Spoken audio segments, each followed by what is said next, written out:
Yeah, I'm making this video. You didn't see it incorrectly. When I'm not obsessively thinking about and writing Sonic video essays or typing up a storm on the Bird app as aggressively as possible, I consistently find myself coming back to this little show you might know. Helluva Boss. Helluva Boss is probably one of my favorite cartoons of the modern era of animation. That's very distinct style of characters, very fluid and dynamic animation, gorgeous background design, genuinely stellar voice cast performances, and a really complex personal narrative. From the way I'm describing things, this sounds like everything you could want in a cartoon, right?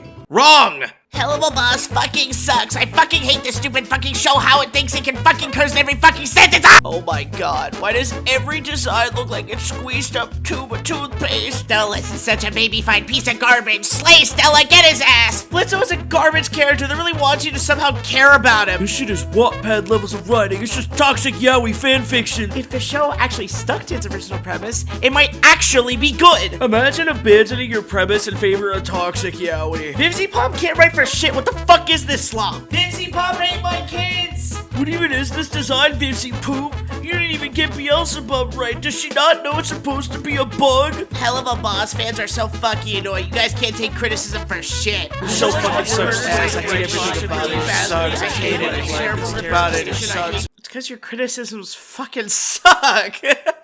I am a Helluva Boss fan, sure. But being a fan doesn't mean I have no reasons for being a fan in the first place. I love breaking down media. I love looking at everything something has to offer me and look through its moving parts to derive meanings in them. I think it's super disingenuous to see someone as a fan and disregard a counter-argument entirely because you're so hyper-fixated on hating something. Is Helluva Boss perfect? Absolutely not. In fact, you know what? I'll humor you guys. Before this inevitably gets posted to Twitter and another bad argument is made, let's talk a little bit about what Helluva Boss does wrong. Well, at least in my opinion. I don't want to just come off like I'm just going to endlessly glaze the show and just gloss over all the problems that I think it has, because it does have shortcomings. I have more nuanced take than to believe everything the show does is perfect, because it's not. With that being said, I think for me, the biggest issue with Helluva Boss just comes down to one big factor: tonal whiplash. A lot of the time in the show, we'll have a very serious scene that's broken up with a joke that almost feels out of place because it's mixing tones way too quickly. The biggest example of this is in the episode Seeing Stars, where Blitz is mistaken for Brandon Rogers' insert. While this does have some merit within its comedy, as soon as Stella makes a comment about the strong hunk, he's immediately thrown in the vehicle, and the scene immediately has urgency again. I think Stella throughout this episode should have shown urgency the entire time. That's not to say he doesn't at all. He absolutely does. But it is little things like that that do dampen an otherwise solid scene. I mean, no culprit of this is better than Happy Campers, which is pretty much the entire episode. In this episode, we have a large focus on Moxie and Millie doing a job at a camp, while Blitz tracks down his sister. Which, by the way, it was really strange that that was the subplot of the episode, Blitz and Barbie, which we've seen is a very important relationship for Blitz. Why was the decision to make that a subplot? For me personally, I would have made that the A plot, and then Moxie and Millie the B plot, because boy, oh boy, do I have some issues with that. Now, a lot of people come to the conclusion Moxie was out of character here, and it's an arbitrary way to have the couple argue. I actually heavily disagree with that. Hold on, let me explain. Jesus. Moxie's a character defined by his insecurities. It's his main hurdle. We see him go through it in the show the entire time. It's something his song and Truth Seekers is entirely about. Be better at speaking my mind. So for Moxie to feel insecure, someone who consistently we have seen want approval from others in the series, it makes sense he would feel a type of way when Millie is put in the limelight, and he's seen as a loser. And again, to a scenario that, let's be honest, is not the most interesting. My pitch for the episode would have been to have Moxie kind of have an idol that they have to work for, and his insecurity comes from his idol preferring and paying all his attention to Millie. I think this would have been much more effective, because just having a ton of kids we don't know at all, and have literally zero connection to our characters, just makes it feel, well, okay then. Millie in this episode also shows a new facet to her personality, that she does like to be seen in the limelight, and that she does like to be gassed up as an individual. And that was really nice. I like that. I just feel this not only could have been accomplished in a B plot, but should have been a different scenario altogether. But I did like all the Miller shenanigans, so that was pretty fun. Wait, what was the point of this video again? Oh, fuck, right! I would say from the show that's just my biggest issue. There's just some major tonal whiplashes with what it's trying to do, but we'll try to put more humor where it doesn't belong. With that being said, let's address some of the most major criticisms of the show, and marvel as we learn how people really can just have zero brain cells when discussing something and get gassed up for it anyway.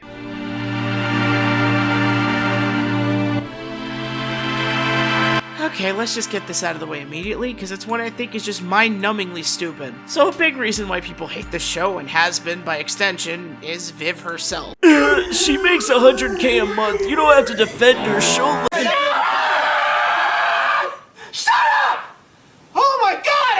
Yep, someone making money makes it okay to mindlessly shit on them. Thanks to the sound logic, Psychopath 666. People have dedicated accounts to whenever she releases or speaks on anything and everything, they will be there frame one to say everything in the episode was garbage. Why is this, you ask? If I'm being completely honest, I'm not exactly sure.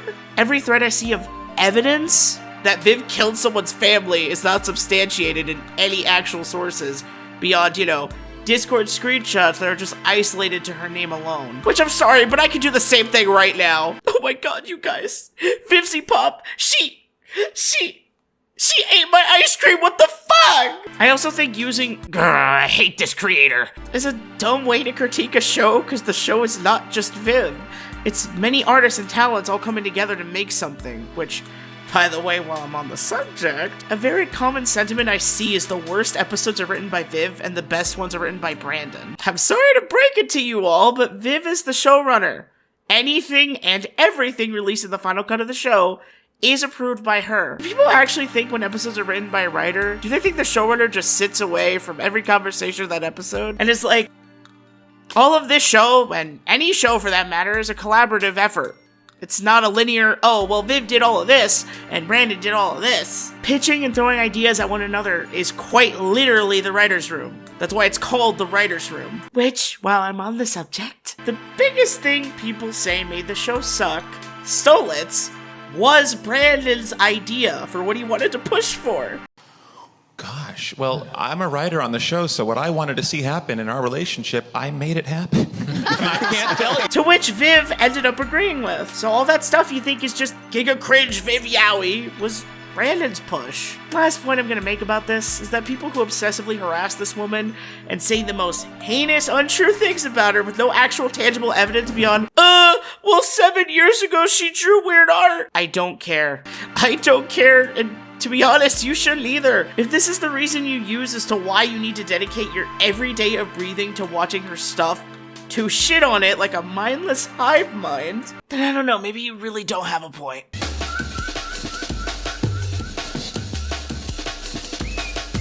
So this take is straight up just wrong. Listen, man, out of all of these, this has just not been true for even season 1. For people who use the pilot as the example, I think it's incredibly reductive and weird to restrict a show to everything that is shown within the pilot. Not even just that, the show is not the pilot. A pilot is generally a proof of concept. It's one episode, which can be extremely subject to changes. Using that as a metric for, oh, the show is this and only this is just ridiculous. When almost every show I can think of that are highly regarded grow beyond its base concept to reach its full potential. Just look at Adventure Time! In the actual episode 1, we get a focus on Imp's job, so we can see the characters' dynamics and what exactly they do. This doesn't mean the entire show will follow this, and if what you wanted was an episodic murder show, well, fair enough. But that ain't this one! Nor is the show bad for not doing that. Instead, Imp's job is the backdrop. It's the glue that keeps the group together, and it's used as a catalyst for storytelling and implications around it. It is not, nor never was, the show's sole purpose. Episode 2 of the show immediately goes against this by showing you another side of Stolitz. Right off the bat, the show is giving focus to something else, and introducing you to what the show actually is. It's about the boss, Blitz! We get more and more about how Blitz's relationship with others in the cast are throughout season 1, with season 2 further exploring them and fleshing out the characters that are within Blitz's life. The show was never murder show, nor was it trying to be. I think when you're engaging with media, it's extremely reductive to look at something and say, well, it's not this. Like, yeah, you're right, it's not that. What's the point being made here? Do I go to eat a sandwich so I get mad at a cereal bowl because it's not a sandwich? Like, let's be for real for a second, guys. I think it's important to engage with what the show actually is, which is about Blitz and his connections. His toxic mentalities, how he burns bridges, how he gets better at becoming better. Obviously there's more nuance to it than this. I didn't even talk about individual character arcs and whatnot, but there's a lot to break down. But if I had to come to pinpoint one solid narrative string, it would be Blitz, and it all centers around him. Actually, it's just toxic, yeah.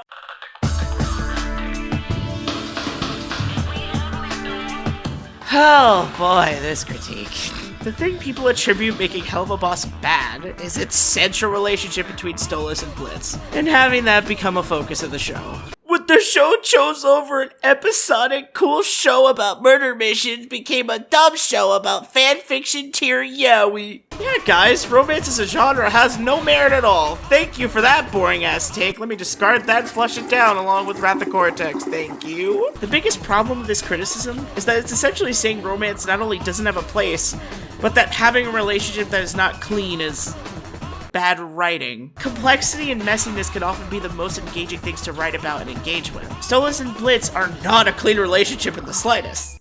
Like at all. What they have to start with is extremely toxic, showing how far Blitz is willing to use people and his insensitivity to others, and Stolas' inability to look beyond his own bubble. Do people see this though? The extremely clear storytelling that's right in front of them? Of course not, it's fucking online discussion. People somehow come to the conclusion that all of Stolas' abuse by Stella, his backstory and upbringing of having a cold father that didn't give a shit about him or his feelings, and having not a single meaningful connection beyond a playdate as an infant. The story is babying Stolas. Are you fucking serious right now? How have we reached a point that we visually see a character that's a massive victim to circumstance, and we decide to shit on the victim? And then girl boss the abuser? What? Like the comedy writes itself here, come on. Everything Stolas does in the show is never to be extremely mean-spirited or cruel. But with how people will talk about him, you would think that's exactly what's happening. Intention with actions does in fact matter, and unforeseen consequences of what you decide to do does play a role in whether someone can come back from something or not. Stolas did not take interest in Blitz because of an imp fetish or because he's trying to be classist. He took interest in Blitz because that was the first ever friend he made, trying to live in the fantasy and excitement that someone might actually just want him for him. And the show obviously deconstructs his mentality, going from a fun back and forth of transactional sex, which, sorry, 1 second, I need to make this point because I am so tired of it. I often see people say Stolas forced Blitz to have sex with him and used his power over him. No! Can you please pay attention to this scene again? Oh, how afraid should I be? Well, I mean, how afraid do you want to be? Oh, well, I was teasing. I don't really... You know, you seem pretty tense. How about I help you out there? This is, getting a wee bit... Is it hot? I'm starting to feel it getting very hot.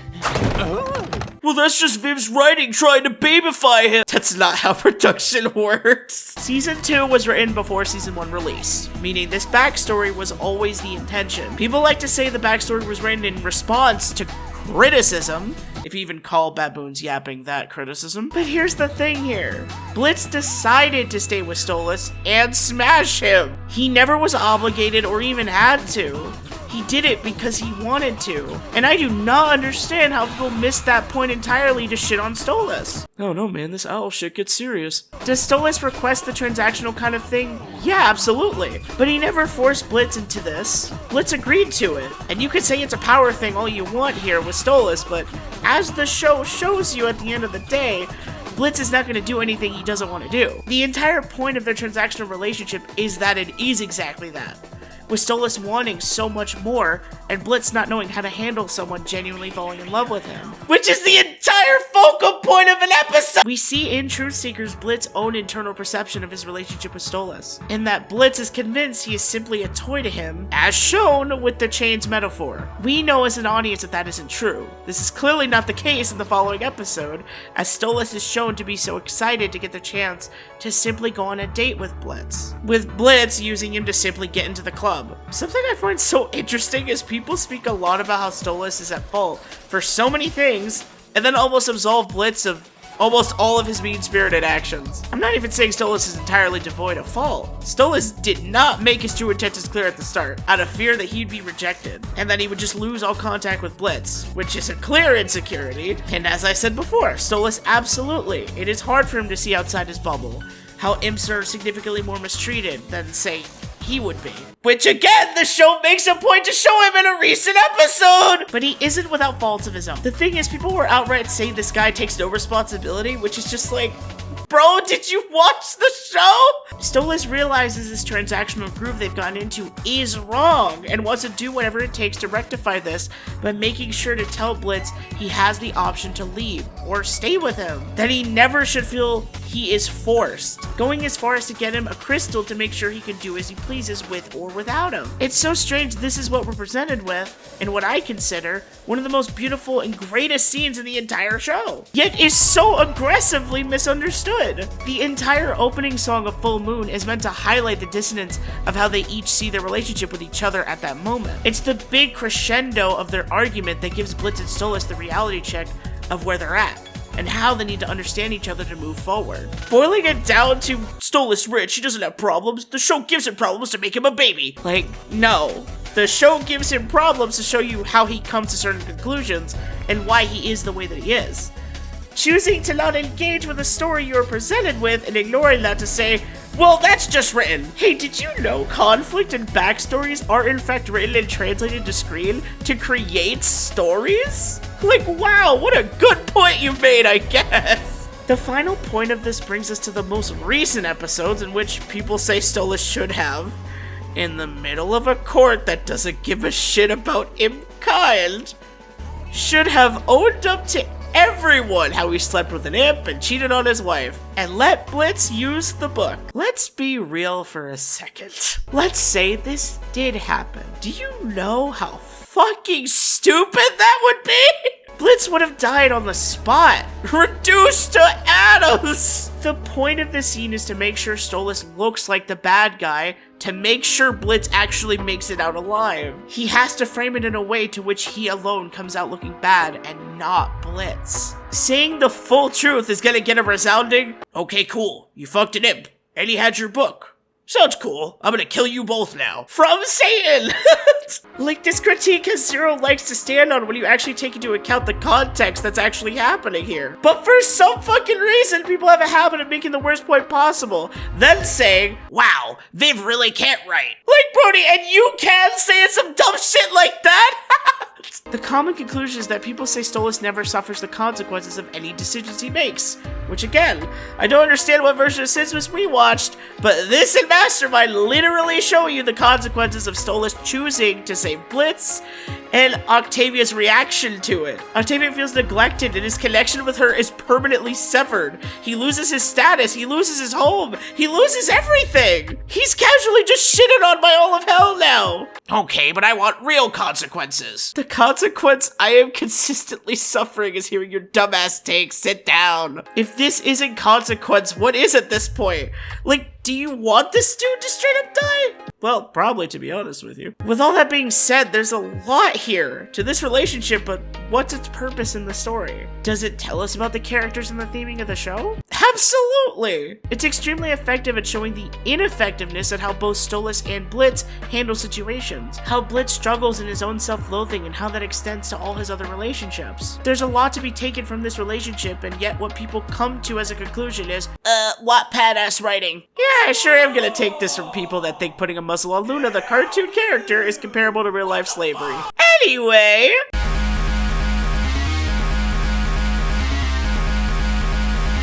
I'm not going to spend too much time on this point because this is the most objective thing here, but I see a big thing people say about the character designs is how they're all drawn very thin, which that's not a critique. It's not a requirement for a show to cater to your design preferences. The show has a distinct style of having bigger eye shapes with exaggerated body proportions that obviously don't conform to real humans. I mean, come on now, literally who is built like this? It's why I often see it as so stupid to say this show is specifically trying to hate fat people, because like, a show lacking something doesn't mean it has a stance against something. Like, bro, you just made a whole new sentence with that one. The colors and silhouettes, I think, personally, are really strong. Easy to recognize while also having very vibrant palettes. I would say the biggest one that gets a lot of scrutiny is B, saying she has too much going on, but I don't know, man. I really like her design a lot, actually. The critique that's straight up just awful, though, is people who go, This doesn't look like how it does in real Satanism. like, that's not a critique. All you did was point out the obvious. You're right, it doesn't look like this, okay? Let me tell you, Disney's Hercules, none of these guys look anything like this in actual mythology, if you want to pull out that card. Saying Helluva Boss has to conform to how the Sins really look is really dumb to me, because the show clearly never made it a point to be accurate to that, like at all, nor is it trying to. The world's its own thing with its own rules that make nods to it, and that's about it. You want to say B or Asmodeus have a bad design? Go for it. But at least point to actual things you dislike in the design, and not just, Well, this is inaccurate to this. like, right? I think the design for B having this kind of lava lamp kind of center while you have her also representing the lower class hellhounds as kind of her hive, that's really cool. I like that. But now we're getting into subjective territory. My point here, if nothing else, is that a character design doesn't suck because it's not doing what you want it to be doing. Certainly we can engage with things better than that, but maybe I'm expecting too much. Anywho,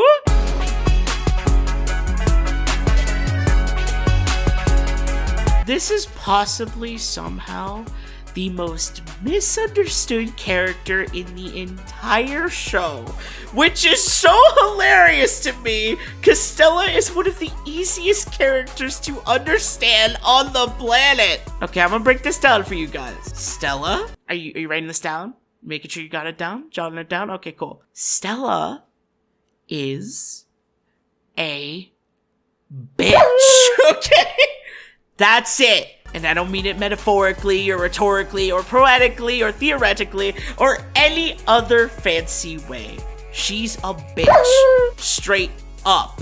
A lot of people will say, Why does the story not give Stella a backstory or give her a reason for why she is the way she is? She shouldn't be just a shallow bitch. well, this is missing the point. Nor is this bad writing. Characters can be multifaceted. They can have layers and reasons and backstories. They don't need to, especially not a minor character like Stella. I don't care if Frieza's father, King Cold, beat his ass to get him to become a genocidal maniac. He's still a genocidal maniac. How a character carries themselves matters in their likability, because Stella and the implications of what she does is serious, but the comedy in it comes from the fact that she is so one note and dumb as bricks. She thinks through doing everything on impulse, that for her not to fuck up anything, she needs her big brother Androlphus to do any kind of thinking. I really enjoy this dumb bitch. She revels in tormenting, and her dialogue is such over-the-top cartoon villain. I love it. He thinks he's going to talk to his daughter. Hilarious! Hilarious! Hilarious!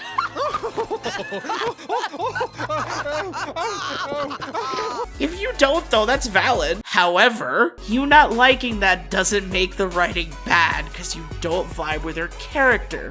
Because yes, that was always her character. I see so often people say, Stella's a bad character. If only she was cunning and smart. that's not Stella anymore. You're describing an entirely different character now. That's not her. She's not cunning. She's not calculated.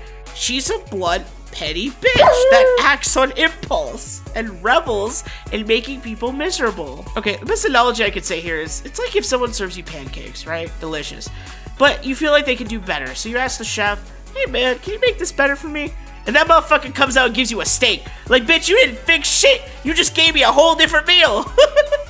People for some reason also defend her by saying, well, she also was forced into the marriage, which the show does make a point to tell you that Stolas tried to work within that situation. Stella being abusive was not an action she ever had to do, as the show tells you outright, that Stolas tried to find commonality, to make them a comfortable family, but she wouldn't have it. Stella did not try to find a commonality with Stolas, that they're both stuck in the same situation and can find friendship. Instead, she tries to publicly humiliate him about his sex performance to others in front of his face! And yeah, no, let's defend this girl boss. Yeah, she did nothing wrong. Fuck Stolas, am I right, guys? True Stella fans know she's a bitch and love her for it. Oyo's trying to say she needs to be a whole other character to be a good character, which boils down to just adding backstory, which is so funny to me because those same people say adding that with Stolas babied him, so funny how that double standard works. Backstory doesn't change one simple fact. This bitch is evil, man! Holy shit!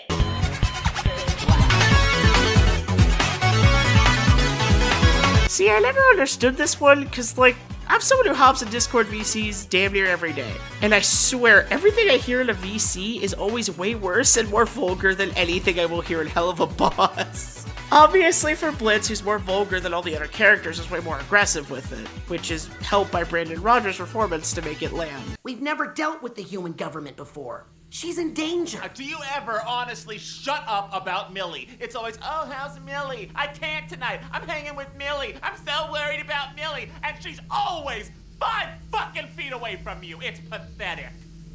That was oddly personal. Yes, delivery with jokes does in fact matter to the show. And oftentimes what people attribute to juvenile writing is simply cursing. Curse words equals middle school. Like, no, that's just the way a character speaks. A character's speech pattern is not always meant to be taken as a joke either. Like, I see people pick a scene which is just dialogue, and because there's cursing in them, people are like, was I supposed to laugh at this? Crying laughing emoji. This show is so bad. Like, no, actually there was no joke there. That's just 2 characters talking. But maybe that's what happens when we take isolated 30-second clips out of context, post them, and then make them out like it's the worst thing we've ever seen. But what do I know? Keep up that clout farming, little bro. As far as the sex jokes, obviously Helluva Boss does make a lot of them, and that's gonna have mileage depending on how much you find that type of humor funny. Unfortunately, I find a good landed sex joke hilarious, alright? I'm sorry! If you don't, though, I get how that wouldn't land for you, honestly, but it's not bad because it makes sex jokes. I find those posts where people are like, oh my god, haha, get it? Guys, sex, that's so funny, haha, dildo, so funny! But like, we can do this type of reductive reasoning for anything? Are we gonna dig at every form of humor this way? Haha, guys, get it? This guy was being overdramatic, haha, laugh! Haha, guys, this girl said a pun, it's so funny, haha! Like, guys, sometimes we gotta have some self-awareness of what's actually a problem and what's something you don't like. Note to self, after I take over Skylands, come back and destroy this place! I'd like to see you try, Chaos. Who said that? Are you fucking...